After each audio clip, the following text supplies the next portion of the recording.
Hey everyone, it's Eric from foundersbeta.com. I'm delighted to have Justin today from Javlin. Hey guys. Justin, thanks so much for joining today. Oh, it's a pleasure to be on, Eric. So we're delighted to learn more about what Justin is working on and learn about his story and how he's building his startup. So Justin, tell us about what you're working on. For sure. So I have a sports management company called Javlin Sports. We made a platform that helps people join sport leagues and pick up games via a mobile app on their phone. Awesome. So what was the inspiration behind this? Yes, so this actually started in my final year at university. In my undergrad, I was studying business, and I was doing a project where we had to make a business plan and then pitch it to a panel of judges. Okay. So I was thinking about, I guess, different problems at the beginning of the project for this plan. Right. And one of the problems that I guess my team landed on was, we used to play sports a lot as kids, but then after, graduating high school, we found ourselves playing less and less. True. So we wanted to build something that helps fix this problem for people. Okay, awesome, great. So so how did you go about so you had the idea, you're like, oh, I want to build this app, and how did you go about bringing it to life? Did you build a team, or how did it work? So there were a lot of steps. This was my first kind of thing remotely entrepreneurial that I've ever done, so it was definitely a learning process. Yeah, for sure. So after kind of stage one of sort of building out the business plan, through that process, we actually met with potential clients, and then also in someone who was interested in investing out of the gate. Oh, okay. So we thought, and this was back in 2016, and we kind of thought, at the end of the year, hey, you know what, let's just do this. Okay. So we incorporated in March 2017, and then we had the first version of our app on the App Store in June 2017. All right, right on. Yes. So maybe talk about your your current progress. Obviously you're live, and people can download the app right now. So maybe talk about how far you come along. Yes. So we have a few thousand players right now, based primarily in Toronto. Okay. The sports that we're primarily playing are soccer, basketball, ultimate frisbee, cricket, and badminton. Okay, right on. And actually, there's a bit of a funny story. One thing that we found is that our app is very commonly used among newcomers to Canada. Right. And this is because, sports are a great way to meet people and find something to do in a new city. Right. So as a result, cricket is actually our most played sport right now. Wow, cricket in Toronto, right? Yeah. Awesome. So how does it work for the user? Do I just get the app and pick my sport and? So I guess one thing that you may think when you hear a pickup sports app is okay, the idea sounds cool, but how do you get players? Exactly. So what we did is we built a league communication platform. It allows me to approach a sports league and then provide the app as a way for them to post their schedules, message their users, do scores and standings, RSVPs, stuff like that. Okay. So what this allows us to do is onboard large chunks of players through these sport leagues that we get to partner with us. Right. Awesome. So as a player, if you get on, you can, if you're part of one of our sport leagues, you can see your full schedule and message all your teammates there already. If you're not, you can actually look for the different leagues we're partnered with and then join them through our, not directly through our platform, but it'll help you get onto their website and set them up. And then you can also, if you look through our pickup games, you can join one of our groups for the different sports we're playing, message people, try something out. Right on. So very exciting. So let's talk about your journey as a founder and what you've been working on. So how did you go about meeting your co-founder or those first team members? Because it's always a challenge, right? It's you're trying to convince someone to come on board with you. It is to build something. So it was a long journey to kind of get the team ready, and I think I was probably the person who took the longest to really feel ready. Okay. As I mentioned earlier, it was my first sort of entrepreneurial role. So I was kind of learning as I went along. So my co-founder, I actually met him in university through another friend. We were in the same group together for this business plan, and we both wanted to kind of take this live after we pitched it. And then after that, we met a sort of a developer who liked the idea and wanted to work on a new app.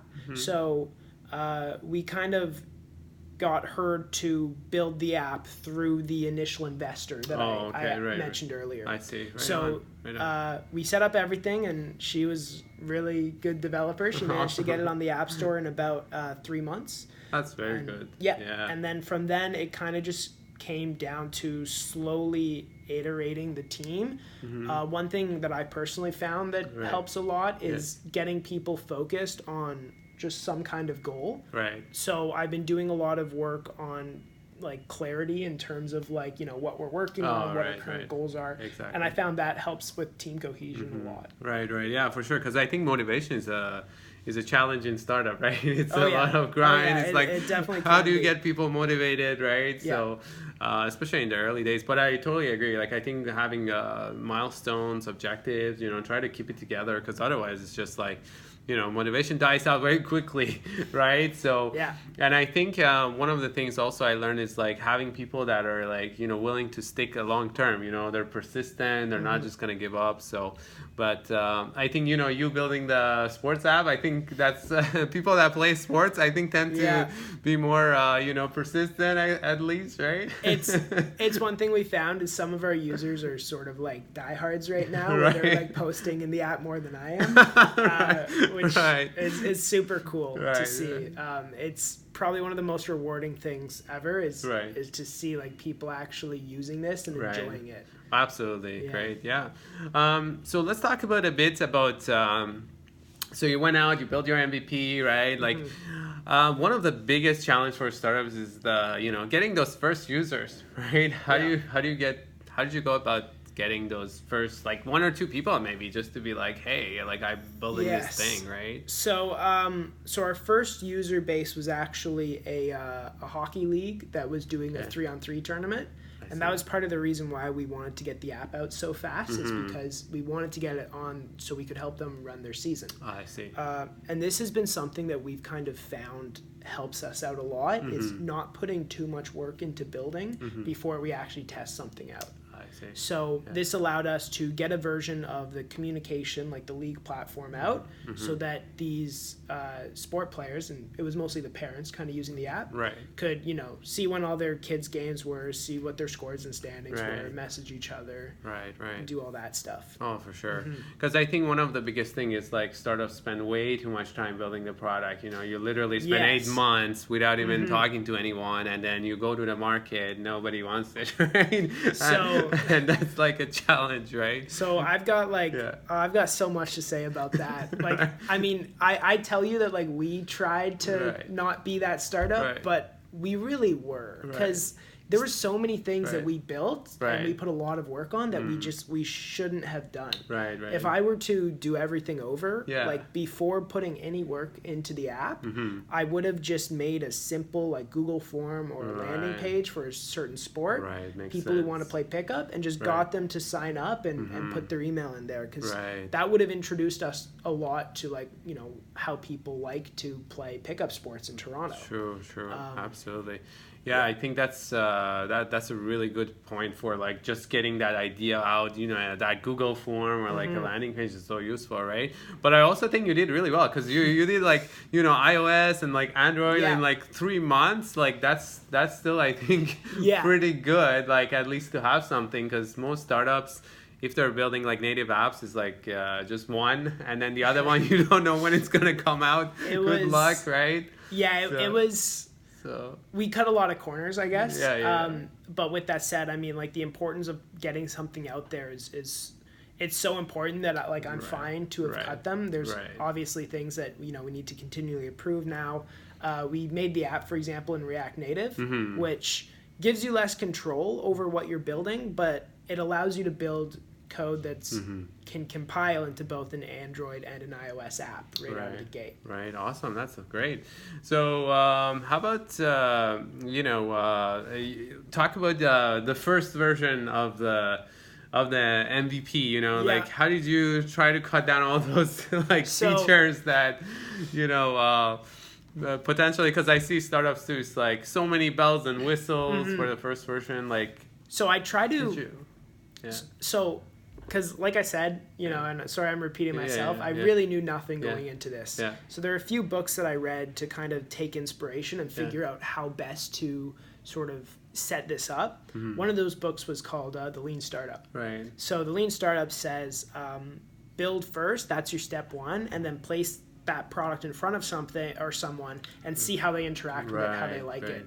Because you'll oftentimes get feedback, right? Like, you'll tell someone what you're working on, you'll say, what do you want? And they'll give you something, and that'll be completely off base, right? So a good example is we have this pickup side in our app, and for the longest time, it had pickup games there, right? So you could post a game, you'd pick the sport, you'd give it a title, min players, max players, competitiveness, that was a really requested feature, is how competitive the game was. And we're like, well, everyone's telling us they want that, so we got to build it. And then we thought, you know what, let's try testing something new. So we did some mock-ups for a pickup group system where instead of making games, it's like a group chat and you can post, when you want to play in the app. And we showed people these mock-ups and everyone was like, no, I like pickup games more. And I'm like, oh, really? Why? And they're like, well, if we join like a group, like, I don't know if the people in there will be nice or I don't know if the games will work for me. So I was like, okay, sure. So we stayed with pickup games for another year.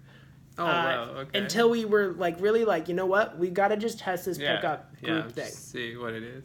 We placed it on the app and like, oh boy, the sort of use of our pickup side just skyrocketed. Because one thing we found is that by having a pickup group thing, it allows people to chat with each other before they provide any commitment into joining a game, right? They can see who's coming. They can post questions like, hey, is this going to be competitive or not? And because we now facilitate that communication before the game happens, it's made it a lot easier for people to get over that sort of social fear or anxiety of joining a group where they don't know anyone. Right on. Yeah, great tips. So talk about any other tips you may have for first-time founders or people looking to bring their ideas to life. Any?